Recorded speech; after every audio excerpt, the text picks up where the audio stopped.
আন্তর্জাতিক ক্রিকেট ছাড়তে হবে বড় অঙ্কের আর্থিক প্রস্তাব। আইপিএল ফ্র্যাঞ্চাইজি থেকে প্রস্তাব, তোলপাড় ক্রিকেট বিশ্ব। বিভিন্ন দেশের টি-20 লিগে খেলার জন্য আচমকাই আন্তর্জাতিক ক্রিকেটকে বিদায় জানিয়েছিলেন দক্ষিণ আফ্রিকার ক্রিকেটার ক্লাসেন।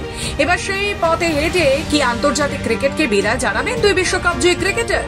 অস্ট্রেলিয়ার দুই ক্রিকেটার প্যাট কামিন্স ও ট্রাভিস হেড, নাকি লোভনীয় প্রস্তাব দেওয়া হয়েছে তাদের? বছরে $10 মিলিয়ন, ভারতীয় মুদ্রায় প্রায় 89 কোটি টাকা দেওয়া হবে। ছাড়তে হবে আন্তর্জাতিক ক্রিকেট, খেলতে হবে শুধু আইপিএল ও বিভিন্ন টি-20 লিগে।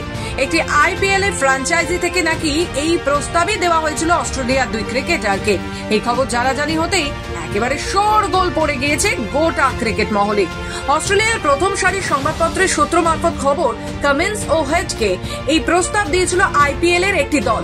তবে সেই প্রস্তাব তারা নাকচ করছেন বলেই বিভিন্ন সূত্রে জানা গিয়েছে। তবে আদৌ কি এই খবরের সত্যতা রয়েছে যাচাই করেনি খবর বাংলা। আইপিএল এ দুজনই খেলেন সানরাইজার্স হায়দ্রাবাদে। সানরাইজার্স হায়দ্রাবাদের থেকে কামিন্স বছরে 18 কোটি টাকা ও হেড বছরে 14 কোটি টাকা উপার্জন করেন। তবে আন্তর্জাতিক ক্রিকেটের মানচিত্র যে দ্রুত বদলে যাচ্ছে তা কামিন্স ও হেডকে দেওয়া প্রস্তাব থেকেই বোঝা যাচ্ছে। তবে কোন দল থেকে তাদের এরকম প্রস্তাব দেওয়া হয়েছিল সেটা প্রকাশ্যে আসেনি।